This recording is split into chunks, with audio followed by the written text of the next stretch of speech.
কলকাতা ইউনিভার্সিটির আন্ডারে সেমিস্টার 1-এ তোমাদের যে ভারতের সাংবিধানিক মূল্যবোধ এবং মৌলিক কর্তব্য constitutional values and fundamental duties, এই যে তোমাদের পেপারটা রয়েছে তার সাজেশন নিয়ে কিন্তু আজকের ভিডিওতে আমি আলোচনা করব।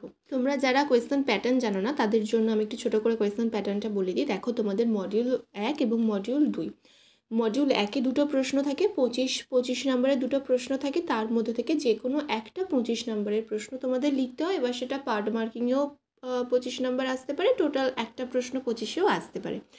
একইভাবে মডিউল 2-এও কিন্তু সেরকম দুটো প্রশ্ন থাকে, তার মধ্যে থেকে যে কোনো একটা প্রশ্ন লিখতে হয়।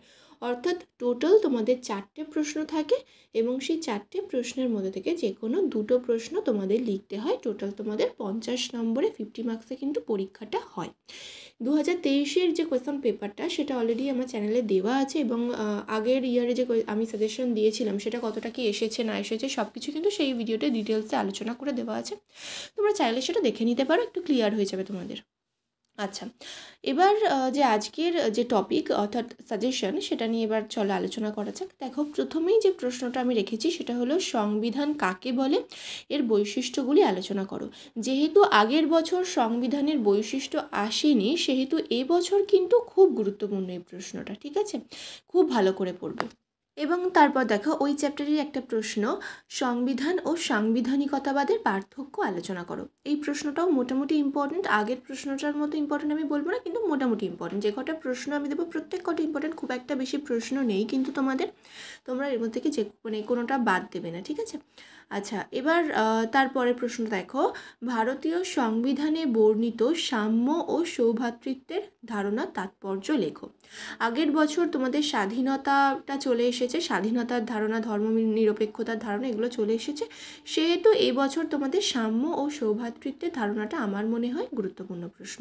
নেক্সট দেখো, আইনের অনুশাসন কি, এর মূল নীতিগুলি আলোচনা করো। আইনের অনুশাসনও কিন্তু আগের বছর তোমাদের আসেনি, সেহেতু এবছর এই প্রশ্নটা তোমাদের আসতে পারে এবং এই প্রশ্নটার সাথে কিন্তু আসতে পারে যে আইনের অনুশাসন সম্পর্কে ডাইসের অভিমত ব্যাখ্যা করো। দেখো, তোমাদের যদি পার্ট মার্কিংয়ে প্রশ্ন আসে তাহলে কিন্তু এগুলো তোমাদের ভেঙে ভেঙে দেবে, অর্থাৎ ধরো 5 প্লাস 10 প্লাস 15 এইভাবে কিন্তু আসতে পারে, না হলে টোটাল 25 নম্বরের প্রশ্ন খুব কমই আসে, তাহলে 2-1টা দেবে আর বাদবাকি কিন্তু পার্ট মার্কিংয়ে বেশি আসবে। তোমরা যদি পারো, মানে পার্ট মার্কিংয়ের প্রশ্ন যদি জানা থাকে, তোমরা সবসময় কিন্তু সেটা অ্যাটেন্ড করার চেষ্টা করবে, তাতে নাম্বারটা বেশি আসে, তোমরা সকলেই জানো। আচ্ছা, তারপরে প্রশ্নটা দেখো কি রয়েছে, ভারতের সংবিধানের প্রস্তাবনায় উল্লেখিত সাধারণতন্ত্র বা প্রজাতান্ত্রিক শব্দটির অর্থ লেখো। তোমাদের জন্য গুরুত্বপূর্ণ একটা প্রশ্ন এবছরে। নেক্সট দেখো কি রয়েছে, সরকার কর্তৃক কার্যকর স্মরণসীন কমিটির সুপারিশগুলি কী কী? গুরুত্বপূর্ণ একটা প্রশ্ন। পরের প্রশ্ন, গণপরিষদের গঠন সম্পর্কে আলোচনা করো। নেক্সট দেখো, ভারতীয় সংবিধানের মৌলিক কর্তব্যের উদ্ভবের প্রেক্ষাপট আলোচনা করো।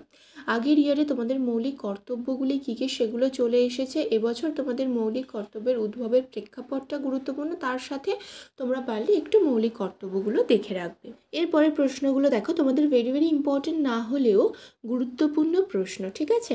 মানে মোটামুটি ইম্পর্টেন্ট আর কি, সেজন্যই তোমাদের দিয়েছি ভিডিওতে। কি রয়েছে দেখো, ভারতের সংবিধানের উল্লেখিত শিক্ষা ও সংস্কৃতির অধিকারগুলি সম্পর্কে আলোচনা করা। আচ্ছা, নাম্বারিংটা এখানে একটু ভুল রয়েছে, তোমরা একটু এটা দেখে নিও।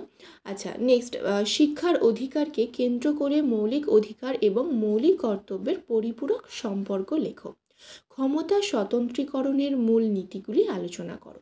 ঠিক আছে, এই প্রশ্নগুলো তোমাদের যেগুলো আমি দিলাম তার মধ্যে থেকে যে কোনো একটা প্রশ্ন তোমরা বাদ দেবে না, খুব কম করে আমি রাখার চেষ্টা করেছি।